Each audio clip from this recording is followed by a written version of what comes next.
Donc là, si je recharge, ou alors si par exemple exactement, ouais. Si je reviens à la page de Tu viens Welcome, d'arrêter le serveur là. le serveur s'est éteint. On voit ici que j'ai repris la main. La vidéo d'aujourd'hui est exceptionnelle, vraiment. Et c'est un plaisir pour moi de vous la présenter. J'ai eu l'idée de cette vidéo en voyant un commentaire sur Twitter, ou X comme il faut l'appeler maintenant. Les développeurs seront au chômage bientôt tellement cette IA est puissante. Alors je me rappelle plus s'il parlait de Copilot ou de ChatGPT ou de je ne sais pas quoi, bref. Aujourd'hui, avec mon invité Antoine, on va vous faire voir que malgré la puissance des intelligences artificielles, on aura toujours besoin de développeurs chevronnés. Juste après, avec Antoine, vous aurez accès à des démonstrations en PowerShell ou en Python de vrais codes générés par l'IA qui sont dangereux, vraiment. Une étude de l'université de Bill Kent datant de 2023 a observé que le code généré par ChatGPT comporte des erreurs dans 30,5% des cas. Une autre étude incroyable, réalisée par l'université de Princeton, montre que seulement 4% des LLM ont généré une solution efficace. Autre statistique sur ce site, très intéressante. 95% des développeurs codent avec une IA. Il est là le problème.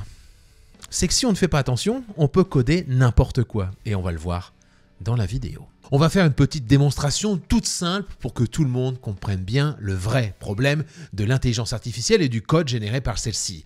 Et ensuite, j'appelle Antoine. Alors, j'ai cherché à faire récemment un concours pour vous faire gagner des cadeaux. Et j'ai, à l'époque, demandé à Copilot de me générer le code d'une page web toute simple. Je sais le faire, il n'y a pas de souci, c'est juste que je voulais aller plus vite pour générer ce code. En gros, je vous montre le prompt, je demande juste une page d'authentification, je demande même la création d'un mot de passe sécurisé à 8 caractères. Jusqu'ici, tout va bien et tout le monde pourrait avoir besoin de faire ça. Vous comprenez ? Je suis très content parce qu'on peut imaginer que je ne suis pas développeur et que j'arrive à créer une page d'authentification comme ça en un clin d'œil. C'est super rapide, c'est super génial les IA et les développeurs sont au chômage bientôt. Non. J'enregistre ma page en HTML, voilà, fichier enregistré sous, vous voyez ce que je veux dire. Je la lance dans mon navigateur, j'essaye un mot de passe mauvais avec FD, je sais pas quoi, je tape n'importe quoi. Bref, ça me met une erreur, c'est formidable, ce script marche de manière nickel, c'est incroyable. Ah tiens, en revanche, je me rappelle plus du mot de passe que m'a généré l'IA. S'il y avait... Ah, je me rappelle plus. Et comment je pourrais faire pour le retrouver? Ici, j'allais voir dans le code source. Hein? Je vais afficher le code source et retrouver le mot de passe généré, le taper, et paf, ça marche. Wouhou, c'est super, ça marche. Ben non, c'est pas super en fait. Mon mot de passe est enregistré dans le code source côté client, c'est-à-dire sur votre PC à vous si vous allez voir ma page. Si demain vous faites ça, le niveau de protection de votre page sera quasi nul. Et le voilà, le problème de l'IA qu'on va démontrer dans quelques instants avec Antoine. Elle vous génère un code source tout à fait fonctionnel, mais qui, hélas, ne vaut rien en termes de cybersécurité. Et j'ai fait remarquer ce point à mon IA, qui m'a dès lors inclus un script Node.js, mais qui ne change rien au problème. Le mot de passe est toujours marqué en clair, et il suffit d'afficher la source du script pour voir le mot de passe. Vous aurez compris pourquoi aujourd'hui on va vous mettre en garde contre une mauvaise utilisation des IA. C'est parti, on fait un bond dans le futur et on appelle Antoine. Je suis sûr qu'il nous a réservé une masterclass. Nous sommes au téléphone, ou plutôt sur Teams en l'occurrence, avec Antoine qui est chez lui. Salut Antoine! Salut Jérôme! J'espère que tu vas bien Antoine, vas? Merci de... Bah moi ça va très bien, forcément. Je suis avec un expert, en plus un passionné. Tu as vu là ce que je viens de générer? Alors forcément ça va pas trop t'impressionner, mais peux-tu nous présenter justement ta société, ce que tu fais en termes de cybersécurité? Ouais, avec plaisir, merci Jérôme. Donc je m'appelle Antoine Royer, moi j'ai créé mon entreprise il y a 4 ans. On est des spécialistes en sécurité offensive, on vend que du service, donc pas de produits. C'est-à-dire qu'on va faire des tests de sécurité de type test d'intrusion sur des réseaux et des choses dans ce genre-là. Donc des applications web, un petit peu tout ce qui va avoir besoin de sécurité, on est capable d'intervenir. Est-ce que tu es en train de me dire, et d'ailleurs je crois que c'est un peu ton slogan de ta société, que les gens te payent pour que tu les hacks en fait, si je comprends bien? Ouais, c'est ça, c'est le principe de la sécurité offensive. Donc c'est vraiment testé par justement l'exemple. Ça va vraiment être rentrer, faire un rapport qui va montrer les chemins de compromission, les techniques potentielles qui vont être employées et en fait aider ensuite le client à implémenter tout ce qui va être nécessaire pour corriger les problèmes qu'on a pu mettre en lumière. Le but aujourd'hui, c'était un message que tu voulais donner. En plus, c'est le mois de la cybersécurité, donc ça tombe à point nommé. Je t'écoute. Qu'est-ce que tu as préparé comme petit outil pour nous démontrer que ça peut être un petit peu dangereux ? Alors en fait, comme on l'a dit déjà plusieurs fois, ChatGPT c'est un outil qui est fantastique, mais d'une certaine façon c'est quelque chose qui va nous donner les résultats qu'on va demander. Et en fait c'est le grand danger ici, ça va être de comprendre un petit peu ce qu'on demande dans les premières étapes. Donc ces dernières semaines je me suis un peu amusé à mettre ChatGPT en difficulté, donc j'ai créé un prompt qui va pas nécessairement demander de façon explicite des choses non sécurisées, mais qui va utiliser des termes spécifiques qui vont biaiser ChatGPT et qui vont le pousser, lui insinuer en fait certaines technologies, certains choix précis qui vont bien sûr contenir des vulnérabilités.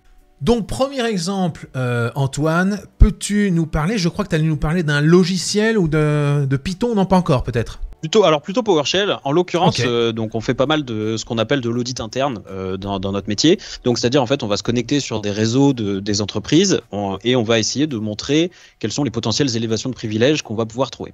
Et donc ça va souvent nous amener d'une façon ou d'une autre à regarder un petit peu les scripts et les outils qui sont développés et utilisés par les administrateurs système qui travaillent sur le système d'information.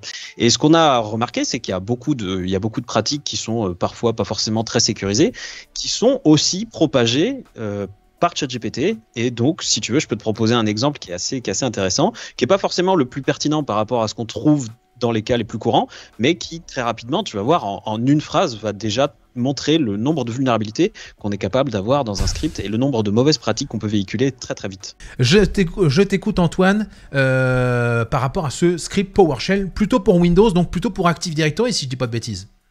Ouais, c'est exactement ça. Donc là, par exemple, en fait, si aujourd'hui tu demandes à ChatGPT de t'automatiser la tâche de création de multiples utilisateurs dans Active Directory et de te notifier, donc en mettant par exemple sysadmin@domaine.local, qui peut être compris comme un SPN Microsoft, donc un identifiant d'un utilisateur, mais aussi comme une adresse mail, et bien en fait, il va t'envoyer un mail avec les mots de passe des utilisateurs en clair.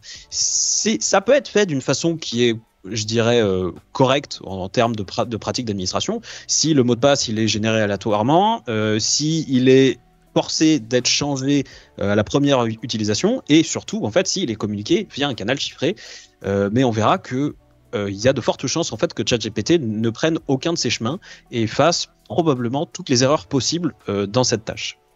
Donc là, tu vas nous faire voir. Là, je vois ton écran, ouais. C'est bon, hein, je le vois. Et donc, tu es sur Non, tu es sur ChatGPT. Je te regarde. C'est parti. On va essayer avec ChatGPT. Donc, on va lui demander using PowerShell. On va lui demander de automatiser la création de multiples utilisateurs Active Directory. Ok. Là, je regarde le code. Je me rapproche parce que je suis vieux quand même.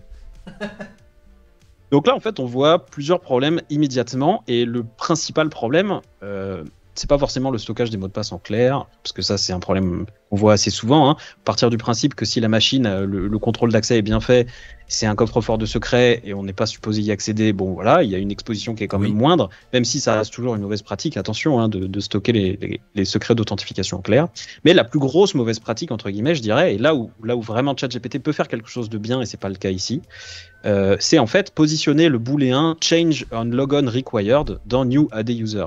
Et ça, si tu veux, si ce booléen était positionné à true ici, ça changerait complètement le risque d'exposition du script ici, qui dans ce cas-là est malgré tout, je trouve assez dangereux, puisqu'en fait, vous voyez, hein, send mail message, donc là on va envoyer le mail et il n'y a pareil pas le booléen use SSL. Donc en fait, on va envoyer un vrai mot de passe qui est persistant, qui n'est pas à usage unique, via un protocole non sécurisé à une adresse mail. Donc là, quand on est sur un Active Directory, par exemple, dans le cadre d'un pentest, d'un test d'intrusion classique, nous, en fait, ce qu'on va faire, c'est on va faire des attaques man in the middle et on va dire je suis domaine.local, je suis telle machine, etc. Et on va intercepter ce genre de paquet. Et on va recevoir, il est possible qu'on reçoive ce mail.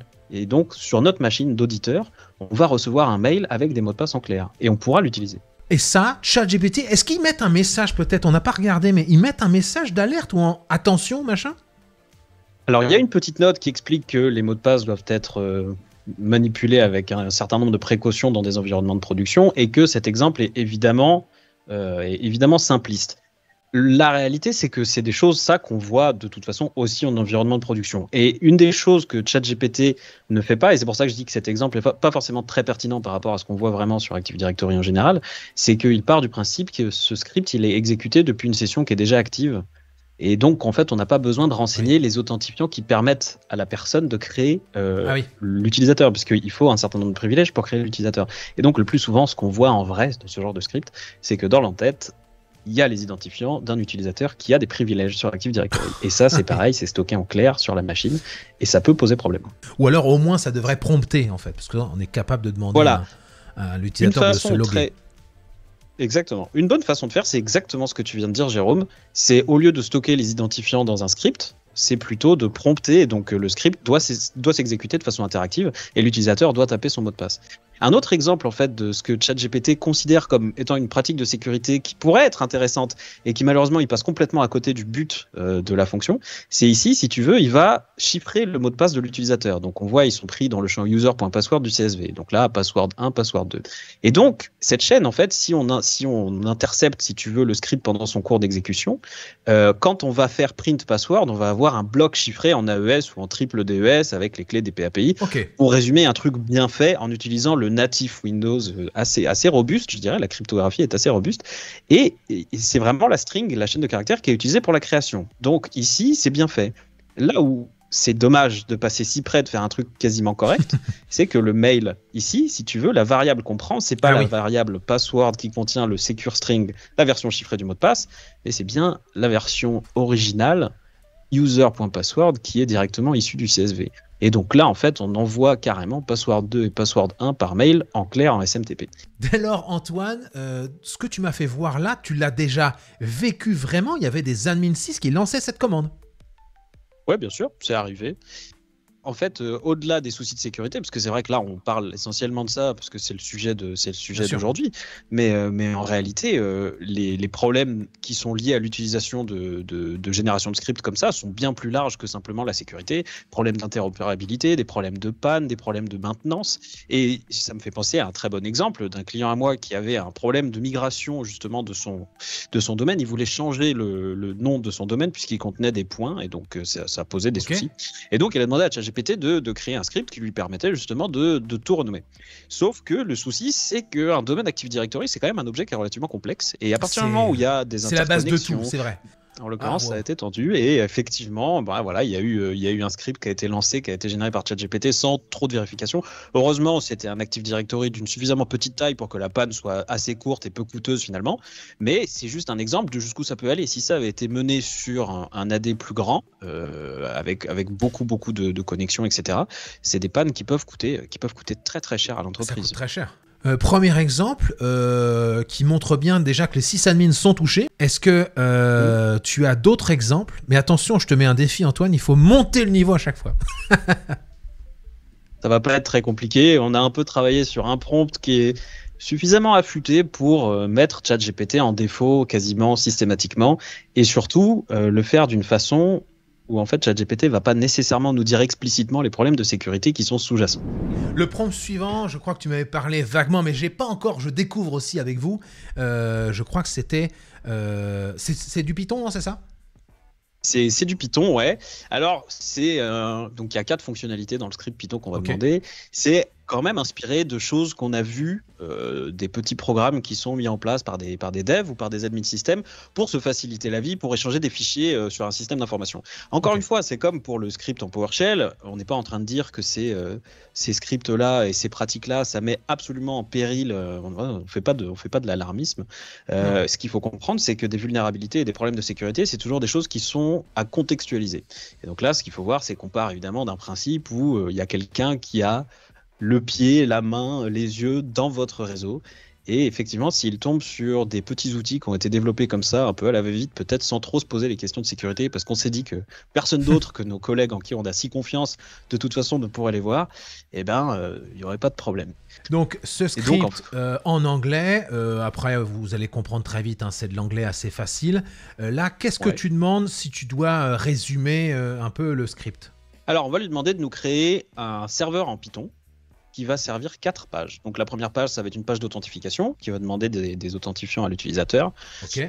Ensuite, qui va nous générer un token d'authentification. Donc, celui-là, il est assez important. Vous allez le voir, je pense, dans le résultat. Et ensuite, il nous redirige vers une page d'accueil avec le paramètre nom d'utilisateur dans la requête. Donc, pour que la page d'accueil puisse nous dire bonjour Jérôme, bienvenue sur ton... Okay. Exactement. Ensuite, une page d'upload. Alors, celle-ci est particulièrement tournée, pour ceux qui connaissent un petit peu le Python, ils seront pas dupes, ils voient exactement ce qu'on est en train de demander à ChatGPT. On va demander d'accepter des fichiers qui contiennent une représentation binaire d'objets Python complexes. Et j'expliquerai après le script, justement, après la génération, dans quel contexte ça peut être utile et à quoi ça correspond. Une fonction de recherche donc, qui va nous permettre en fait de chercher dans les fichiers qui sont déjà téléchargés par le serveur et qui va nous permettre aussi de voir le type de fichier. Donc le type de fichier, on ne va pas se baser sur l'extension, par exemple, on va uploader des fichiers qui vont être extensions avec des extensions binaires. Ouais. Voilà, des choses comme ça. Et là, en fait, on va utiliser une commande système qui va vérifier les headers du fichier pour vraiment savoir si c'est une image, si c'est du texte. Okay. Donc, on va aller au-delà en fait de l'extension pour vérifier le type de fichier qui a été téléchargé sur le serveur. Ok. Jusqu'ici, et enfin, la page d'accueil. Et la page d'accueil. Jusqu'ici, ton programme est tout à fait cohérent. En l'occurrence, rien d'extraordinaire en fait. Tout le monde pourrait avoir besoin de ça pour créer un site internet, pour créer une application. Eh ben, on va voir si ChatGPT nous répond correctement. Je pense que non, Antoine. Sinon, on arrête la vidéo. Alors là, effectivement, en plus, là, ça va faire partie des 10% de chance où il nous fait pas ce qu'on lui demande. Il répond bien. C'est pas grave. On le laissera au montage. Il faut, au pire, je sais pas si tu peux relancer une session, mais il faut qu'on le laisse au montage pour faire voir que. Enfin, c'est la première fois qu'on refait une commande, mais donc là, il a bien répondu, il a bien fait ce que tu lui demandais, c'est ça? Ouais. Alors en fait, bon, il y a quand même des potentiels problèmes de sécurité, mais le plus gros est complètement évité. Et je crois qu'il a plus ou moins évité tout. Alors là, donc si ceux qui ont l'œil un peu averti pourront voir qu'il y a une vulnérabilité ici. On va en parler après dans un exemple un peu plus rigolo, je pense. Mais en fait, la plus grosse vulnérabilité ici, elle a été évitée par l'import d'une librairie qui est plutôt sécurisée justement, avec la phrase donc spécifiée ici. On est censé avoir 90% de chance qu'il n'importe pas cette librairie-là, mais une autre. On va voir si on a de la chance le deuxième coup. Oui, justement, la page d'upload, ça m'a l'air un petit peu compliqué. Et est-ce que tu pourrais nous la réexpliquer un petit peu? Parce que je pense que tu fais quelque chose où... C'est pas juste on envoie un fichier, en fait. Il est assez long. En fait, on fait appel à un mécanisme sous-jacent de Python qui est très particulier, qu'on retrouve dans l'ensemble des programmes orientés objets. En fait, ici, on fait appel à un mécanisme qu'on appelle la sérialisation. La sérialisation, ça va être figer l'état d'un programme à un instant T. Donc, en programmation orientée objet, on a des objets complexes, des classes, qui vont contenir des attributs avec de la donnée et qui vont évoluer au fur et à mesure que le programme s'exécute. Et l'intérêt de la sérialisation, c'est de figer cet instant-là pour pouvoir récupérer, reproduire exactement l'état d'un programme à un instant T. Un exemple pour illustrer, quand vous créez un fichier de sauvegarde sur votre disque dur dans un jeu vidéo en local, en solo, eh ben, en fait, c'est une façon de sérialiser l'état du jeu à cet instant précis. L'état de votre inventaire, combien de vie vous aviez, etc. Et tout ça, où est-ce que vous étiez sur la carte, machin. Ok, d'accord. Exactement. Ça fonctionne comme ça. Donc, pourquoi on veut de la sérialisation dans notre script? C'est parce qu'il y a une librairie qui est notoirement vulnérable et que ChatGPT a tendance à utiliser sans forcément mettre trop d'alerte. C'est un peu ce qu'on lui demande ici de façon détournée. On va ensuite lui demander de nous implémenter une fonction de recherche qui va nous permettre d'aller justement annexer tous les fichiers qui ont été uploadés. Donc l'idée, c'est de faire un espèce d'annuaire de, voilà, par exemple, vous travaillez avec plein de développeurs, vous partagez tous grosso modo le même code et vous voulez partager les états de telles classes qui sont complexes pour reproduire, par exemple, dans une web app, voilà, un utilisateur spécifique qui crée un bug. Eh bien, à ce moment-là, vous allez sérialiser l'utilisateur qui crée un bug, vous allez l'uploader, et puis les autres développeurs qui travaillent avec vous pourront, en recherchant, voir bug 24 décembre 2021, c'était ça qui se passait, donc maintenant on a compris, on peut débugger. Ok. On va voir s'il nous répond correctement. Il va toujours bien te répondre. Non, pas cette fois-ci, donc là on a... alors, on a 2 ou 3 belles choses déjà intéressantes. Wow, mais là c'est là où c'est un peu ton métier. Hein, mais là, alors moi, ok, je suis à distance et c'est via Teams, mais là, j'ai rien vu du tout. C'est-à-dire que j'ai déjà du mal à lire. Donc là, un des tu as déjà vu des erreurs. Ok. Ah bah bien sûr, un des premiers trucs qui est évident, c'est ici en fait, la fonction d'authentification va nous créer un token, et pour le coup qui est plutôt correct, hein, puisqu'on va utiliser une librairie qui va nous générer des UUID, donc des tokens d'authentification qu'on aura beaucoup de mal en tant qu'attaquant à brute forcer, donc pour le coup qui sont une donnée qui peut être utilisée pour de l'authentification et du contrôle d'accès. Là où il y a un gros problème, c'est qu'en fait on va rediriger ensuite après l'authentification l'utilisateur en mettant ce token dans l'URL, et l'URL malheureusement il faut éviter de mettre des secrets dedans. Potentiellement dans l'historique du navigateur de la personne en face, ou même dans le serveur, on appelle ça un proxy, mais dans le serveur de là où vous êtes allé, sur votre connexion, et ben on a ce token, on peut le retrouver. Donc faille de sécurité potentiellement ici. Ok, j'ai bien compris. Et pour aller je plus comprends loin, le Python. Tu comprends très bien. Et pour aller plus loin, en fait, il va pas nécessairement que se retrouver là-dedans. Alors effectivement, le plus gros risque, ça va être lorsqu'il y a des machines partagées. Les personnes qui utilisent le PC après toi vont pouvoir usurper ton identité grâce au token. Mais donc là, le risque, c'est quand même un accès physique, disons qu'il est assez contrôlé. En revanche, si ce lien, il est indexé par un antivirus qui l'a scanné et il a été envoyé dans une messagerie instantanée, dans un mail ou quoi, il risque de se retrouver dans des bases de données publiques type Alien Vault, et donc il va être accessible à tout le monde puisque en fait ce sont des initiatives qui vont répertorier l'ensemble des liens qui ont été visités, annexés, scannés par des produits type antivirus. Et en fait, oui, c'est une URL. Lui, il ne sait pas si c'est un site internet en tant que tel ou voilà. Okay. Et donc, il va le visiter pour vérifier s'il y a peut-être des virus derrière ou quoi, et puis il va l'indexer dans une base de données en disant cette URL-là, elle était safe. Elle était safe, sauf qu'elle est enregistrée quelque part. Sauf que du coup, et voilà.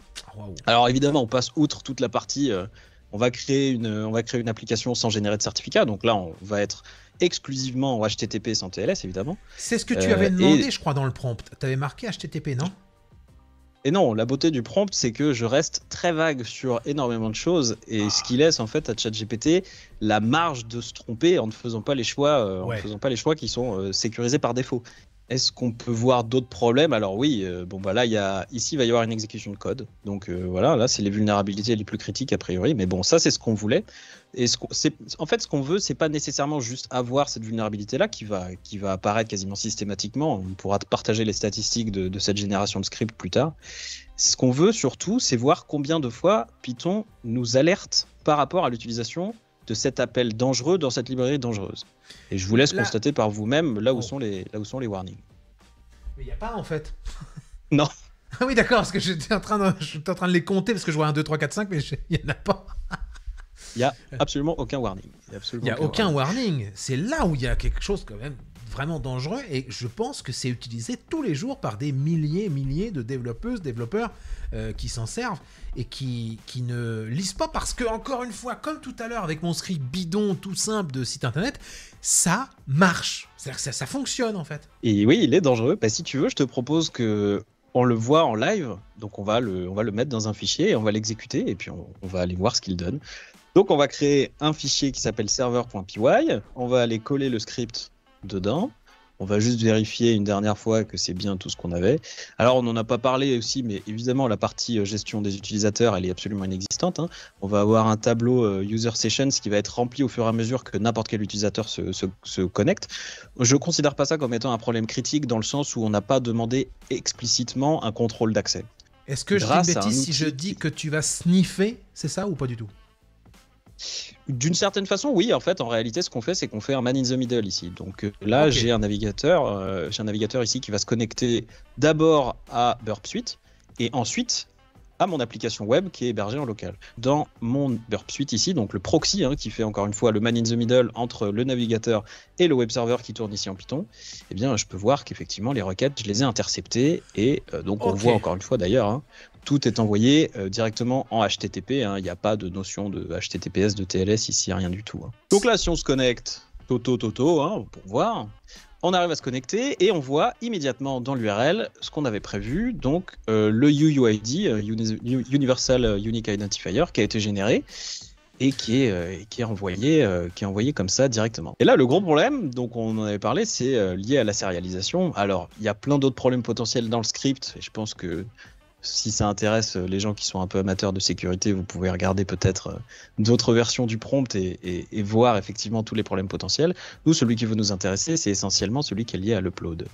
Donc je reprends. Donc la partie qui nous intéresse, c'est la partie des sérialisations et on va commencer par uploader des fichiers plutôt bénins. Donc là, on a sérialisé une classe user qui contient un champ profile picture avec une URL, un champ avec une couleur en HTML, donc codé en hexadécimal, et en fait d'autres classes d'utilisateurs qui sont des referrals, des parrains pour le site web. On va simplement uploader un truc méchant, non malicieux. Rien de méchant. Donc on a une erreur, mais qui n'est pas une erreur liée à la sécurité. On a une erreur puisque en fait on upload une classe qui n'est pas encore définie au niveau de notre serveur. Donc jusque là c'est plutôt normal. Et ce qu'on voit se passer au niveau du serveur est plutôt OK aussi. On a juste un message d'erreur classique qui nous dit que la classe n'est pas définie. Ça, c'est pas très grave. Là où ça va commencer à être intéressant, c'est si on utilise des fichiers qu'on a créés pour faire des choses, faire des choses un petit peu plus rigolotes. Donc là, on va uploader un fichier qui contient pour ce coup-là une exécution de code. Cette fois-ci, on a un message d'erreur qui est un petit peu différent. Et en fait, là où on va avoir la partie qui est vraiment intéressante, c'est ici. Les logs du serveur contiennent les traces d'une exécution de code locale dans laquelle on a eu accès à la liste des utilisateurs du web server. Waouh. Je tombe un peu des nues. Alors, c'est les noms d'utilisateurs et leurs paramètres de connexion, et pas exactement, parce qu'en réalité, ici, ce qu'on a intercepté, c'est plus la requête qui va, donc on le voit ici, qui appelle subprocess popen et qui fait donc la commande qui nous permet d'aller lister en fait les utilisateurs au niveau Linux. On n'aura pas ce retour-là. Donc c'est pour ça que si tu veux, cette attaque, c'est plus une preuve de concept qu'autre chose, et en réalité, il n'y a que l'administrateur du serveur qui va pouvoir voir qu'il s'est passé quelque chose. Mais on peut aller un petit peu plus loin et avoir un retour direct, nous en tant qu'attaquants, si tu le veux, pour qu'on voit exactement, en fait, oui, il y a eu exactement une exécution de code et on le sait. Et on peut essayer, par exemple, avec une commande qui va faire un pkill et le serveur, c'est pkill, c'est process kill sur Linux, c'est ça? Donc là, si je recharge, ou alors si par exemple je reviens, exactement, ouais, si je reviens à la page de welcome. Tu viens d'arrêter le serveur là. Le serveur s'est éteint. On voit ici que j'ai repris la main.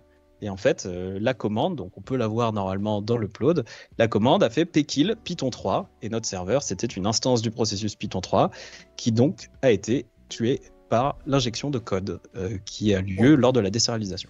Donc là, en ça termes peut être de un déni de service. sécurité, tu fais encore mieux qu'une attaque DDoS où on envoie des milliers de requêtes. Là, tu pètes le serveur, il est éteint, quoi. Fini. Voilà. On éteint le serveur. On pourrait même, si tu veux... On pourrait même, si tu veux, en rigoler un peu, donc on restart le serveur. On peut même aller encore un peu plus loin. Alors cette fois-là, elle va pas avoir d'effet direct, parce qu'on n'a pas le droit de le faire vu que je suis dans un conteneur un peu spécial, mais on va demander au serveur de s'éteindre. Donc là, il nous dit qu'il n'a pas le droit, puisqu'en fait, c'est un sous-système, donc ce qu'on appelle un WSL, un Windows Subsystem for Linux. Mais on voit ici dans les messages, dans les logs, au niveau du serveur Python, qu'il a bien reçu la commande de s'éteindre. Donc là, en gros... C'est vraiment très impressionnant. Franchement, je suis... ça me fait peur. À la base, on le rappelle, on prend un script qu'on génère sur ChatGPT ou une autre IA, on le met sur son serveur, mais il y a un gros risque en fait. On peut vraiment, si on le met en production, se faire péter son serveur. On dit, je comprends pas mon script qui marchait, etc. C'est vraiment impressionnant. Et ce qu'il faut voir, c'est qu'il y a plein d'autres points d'entrée pour des attaques dans ce script. Donc ici, on en a exploré un. En réalité, il y en a beaucoup d'autres. Et là, rien qu'en le lisant, en fait, on en voit déjà d'autres. On en voit déjà d'autres au niveau des exécutions de commandes. On peut en voir d'autres au niveau de l'écriture et de la lecture des fichiers. Et donc, on peut aller assez loin. Euh, la question qui m'intéresse, c'est que tu as lancé plusieurs fois le script. Alors, tu as avancé 90%. Tu as vraiment lancé 5, 10 ou 15 fois le script pour voir les statistiques. C'est quoi les stats, justement? ChatGPT s'est trompé à 100% du temps dans le script Python. Il a forcément fait une erreur, au moins une. Ouais, mais encore une fois, oui, alors oui, ça c'est certain. Encore une fois, le script est fait de telle façon à ce qu'il y ait quasiment systématiquement une erreur. La plus grosse, je dirais, c'est effectivement le problème avec la librairie Pickle. Celle-là, elle est apparue 90% du temps et c'est normal, hein, puisque la façon en fait dont on décrit le processus de désérialisation fait quasiment c'est fait pour. Mais là où c'est intéressant, c'est que en fait, il est tellement penché sur d'autres problématiques qui sont peut-être simplement faire en sorte que le script fonctionne, qu'il oublie de mettre en garde contre l'utilisation de Pickle. Et c'est là où, si vous voulez, vous allez avoir des résultats intéressants. Si vous parlez, je dirais, explicitement de Pickle et de désérialisation dans votre prompt, bah, il y a des chances pour que ChatGPT, cette fois, vous dise attention, l'utilisation de Pickle est déconseillée. Peut-être que je peux vous proposer une librairie à part, une librairie plus sécurisée. Oui. Mais c'est ici le fait de le mentionner de façon vraiment implicite qui fait que ChatGPT va se concentrer sur trouver une solution et pas mettre en garde contre la solution. L'IA va vraiment aider à automatiser. Nous, on l'utilise quotidiennement, donc on peut pas dire c'est horrible, c'est pourri, il y a tout à refaire. Non, c'est pas ce qu'on dit. Pour moi, c'est complètement faux. Il y a beaucoup de choses qui sont très très bien faites, mais quand il s'agit de problèmes un peu spécifiques, il faut comprendre et véhiculer le message dans le prompt. Et c'est rarement l'IA qui va prendre l'initiative. Alors ça arrive sur certains trucs, en tout cas dans certains choix.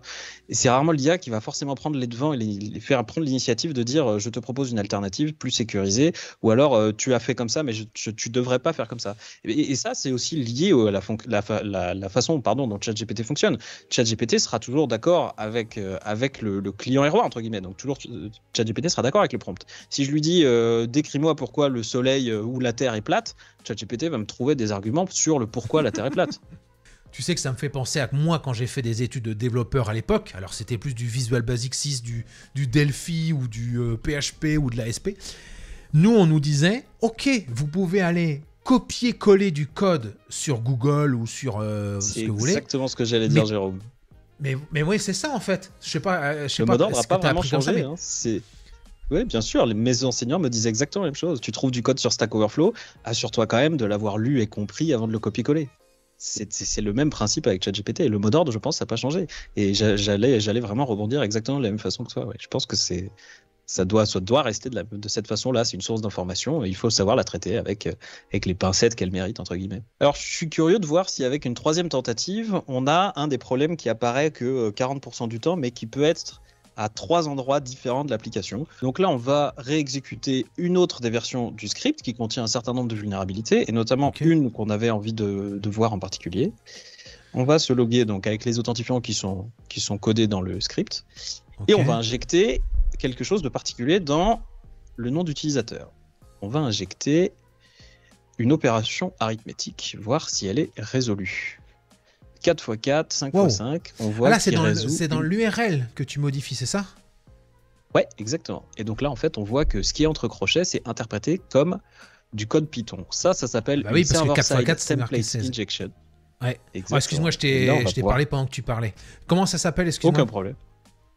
Server-side template injection. Donc là, ça va être une exécution de code Python qui va nous permettre de faire un certain nombre de choses.